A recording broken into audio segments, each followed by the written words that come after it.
Hi guys, welcome to my channel. Romance എന്ന സിനിമയുടെ review ആണ് നമ്മളിപ്പോൾ കാണാൻ പോകുന്നത്.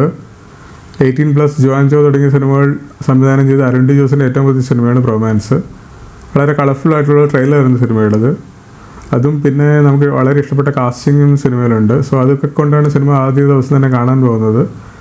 നമ്മുടെ മാത്യു തോമസ്, മഹിമ നമ്പ്യാർ, ശ്യാം മോഹൻ, സംഗീത് പ്രതാപ്, അർജുൻ അശോകൻ, ഷാജോൺ തുടങ്ങി ഒരുപാട് താരങ്ങൾ ഈ ചിത്രത്തിൽ അഭിനയിച്ചിട്ടുണ്ട്. സിനിമയെക്കുറിച്ച് പറയുകയാണെങ്കിൽ നമ്മുടെ ശ്യാം മോഹൻ അഭിനയിച്ച ഷിൻഡോ എന്ന കഥാപാത്രം കാണാതാവുന്നത് മുതലാണ് ചിത്രം തുടങ്ങുന്നത്. അയാളെ അന്വേഷിച്ചുള്ളൊരു ജേണിയാണ് സിനിമയുടെ തീം. സിനിമ ഒരു കോമിക് എൻ്റർടൈനറാണ് ഉദ്ദേശിച്ചെങ്കിലും സിനിമയുടെ ഏറ്റവും വലിയൊരു പോരായ്മയായിട്ട് എനിക്ക് ഫീൽ ചെയ്തത് അതിൻ്റെ പല സ്ഥലങ്ങളിലും അതിൻ്റെ ഹ്യൂമർ വർക്കൗട്ട് ആയിട്ടില്ല എന്നുള്ളതാണ്. പ്രത്യേകിച്ച് ഷാജോൻ്റെ ചില വൺ ലൈനേഴ്സ്, പിന്നെ സംഗീത് പ്രതാപിൻ്റെ ചില കൗണ്ടേഴ്സ്, അർജുൻ അശോകിൻ്റെ ചില സീക്വൻസസ് ഒഴിച്ചു കഴിഞ്ഞാൽ ഹ്യൂമർ പലയിടങ്ങളിലും ഭയങ്കര ഡ്രൈ ആണ്. ഇതിൽ അഭിനേതാക്കളുടെ കാര്യം പറയുകയാണെങ്കിൽ മാത്യു ഇടയ്ക്ക് ഒരു ഹൈപ്പറാവുന്ന ചില സീനുകളുണ്ട്. അത് ഇച്ചിരി ഓവറായിട്ടാണ് എനിക്ക് ഫീൽ ചെയ്തിട്ടുള്ളത്. അല്ലാതുള്ള താരങ്ങൾ പലരും നന്നായിട്ട് തന്നെ അഭിനയിച്ചിട്ടുണ്ട്. എസ്പെഷ്യലി കന്നഡയിൽ നിന്ന് ചില താരങ്ങളുണ്ട്, വില്ലനായിട്ട് വരുന്ന ആക്ടർ ഉൾപ്പെടെ. അവരെല്ലാം വളരെ നന്നായിട്ട് അഭിനയിച്ചിട്ടുണ്ട്.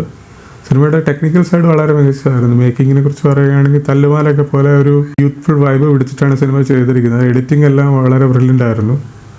ചിത്രത്തിൻ്റെ സിനിമാറ്റോഗ്രഫി ആണെങ്കിലും കളറിങ് ആണെങ്കിലും എല്ലാം ആ ഒരു യൂത്ത്ഫുൾ വൈബ് പിടിച്ച് തന്നെയാണ് പോയിരിക്കുന്നത്.